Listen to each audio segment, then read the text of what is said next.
সীমান্ত পরিস্থিতি খতিয়ে দেখে নিরাপত্তায় জোর দেওয়ার কথা বললেন বিএসএফের ডিজি প্রবীণ কুমার। শুক্রবার থেকে আজ পর্যন্ত ভারত বাংলাদেশ সীমান্তের গভীর সুন্দরবন বদ্বীপ ও সংলগ্ন উপকূল এলাকা পরিদর্শন করেন তিনি। বাহিনীর কর্মতৎপরতা বা অপারেশনাল প্রস্তুতি, সীমান্তে নিরাপত্তার ব্যবস্থা এবং কাঁটাতারের বেড়া নির্মাণের কাজ পর্যালোচনা করেন। ভৌগোলিকভাবে অত্যন্ত দুর্গম ও প্রতিকূল পরিবেশে দায়িত্ব পালনে সীমান্তরক্ষীদের ভূয়সী প্রশংসা করেন তিনি। পেশাদারিত্ব, সততা এবং বাহিনীর মূল লক্ষ্য ও দায়িত্বের প্রতি অবিচল নিষ্ঠার বজায় রাখার আহ্বান জানান বাহিনীর কাছে। পাশাপাশি স্থানীয় বাসিন্দা ও সরকারি আধিকারিকদের সঙ্গে জনসংযোগমূলক বৈঠকও করেন প্রবীণ কুমার। সীমান্ত সংলগ্ন এলাকার মানুষ ও বাহিনীর মধ্যে সুদৃঢ় সম্পর্ক বজায় রাখার বিষয়ে জোর দেন তিনি।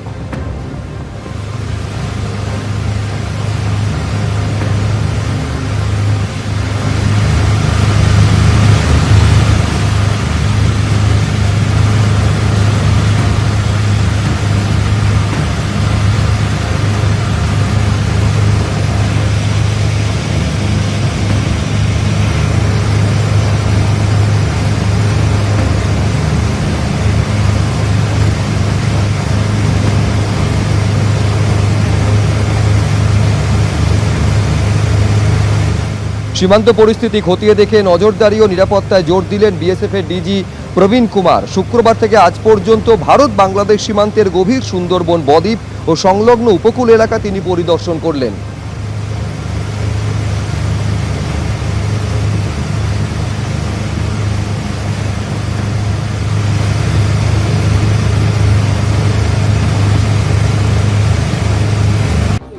আর 45 জনের নেই। এবার যেহেতু আমরা চাইছি যে ওই সুশান্ত যে কথাটা বললো, এখানে মজবুত একটি দেখা যাচ্ছে কোনো জায়গায় হয়তো 50 ফুট লাগতে পারে, কোনো জায়গায় 60 ফুট 50 ফুট লাগবেও না,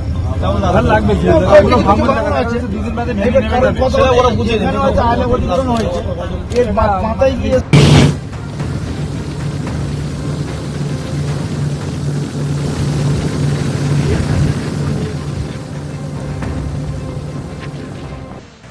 আপনারা জানেন যে দুর্নীতি, সিন্ডিকেট, তোলাবাজির মামলার তদন্তে কমিশন গঠনের কথা আগেই ঘোষণা করেছিলেন রাজ্যের মুখ্যমন্ত্রী শুভেন্দু অধিকারী, এবং সেই কমিশন কিভাবে কাজ করবে, তার ক্ষমতা কতটা হবে, তা নিয়ে জারি করা হলো বিজ্ঞপ্তি। কলকাতা হাইকোর্টের অবসরপ্রাপ্ত বিচারপতি বিশ্বজিৎ বসুর নেতৃত্বে গঠিত হয়েছে কমিশন। আর এই যে বিজ্ঞপ্তি প্রকাশিত হয়েছে, সেখানে বলা হয়েছে ঘূর্ণিঝড় আমফানের পুনর্বাসন, 100 দিনের কাজসহ বিভিন্ন ক্ষেত্রে যে প্রাতিষ্ঠানিক দুর্নীতির অভিযোগ এসেছে তার তদন্ত করবে এই কমিশন। তাছাড়াও রাজ্য সরকার ও কেন্দ্রীয় সরকারের প্রকল্পে আর্থিক অনিয়ম, তহবিলের অপব্যবহারের ঘটনার তদন্ত করবে তারা। পাশাপাশি স্কুল, কলেজ, বিশ্ববিদ্যালয়ে সংগঠিত দুর্নীতিরও তদন্ত করা হবে। তদন্ত করা হবে চিকিৎসা প্রতিষ্ঠানে দুর্নীতির অভিযোগেরও। কমিশন যে কোনো ব্যক্তির কাছ থেকে অভিযোগ নিতে পারবে এবং তা খতিয়ে দেখতে পারবে।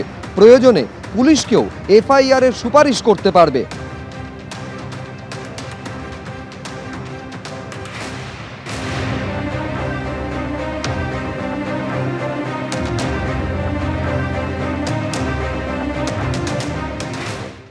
এবিপি আনন্দ, এগিয়ে থাকে, এগিয়ে রাখে।